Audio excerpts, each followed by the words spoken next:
remplies d'espoir. Elles ont quitté le bureau du ministre de la Justice à Québec, bien déçues. La rencontre avec le ministre, ça s'est déroulé pas comme on l'espérait. Ces victimes du crime organisé voudraient être indemnisées à partir d'un fonds spécifique créé à même l'argent saisi aux motards criminels. Elles se considèrent différentes des autres victimes parce que les motards font de l'argent sur leur dos. Nous, on était victimes, on a été utilisés pour eux qui augmentent le profit des entreprises. Paul Bégin leur a dit non.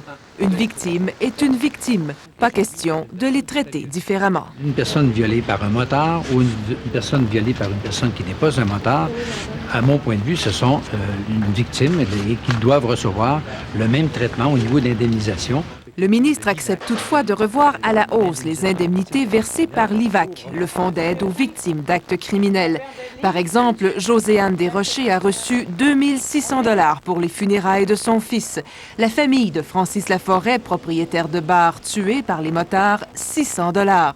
Hélène Brunet, qui a servi de bouclier humain lors d'une fusillade dans un restaurant, touche 90 % de son salaire, comme si c'était un simple accident de travail. Par rapport à la gravité de l'acte, zéro.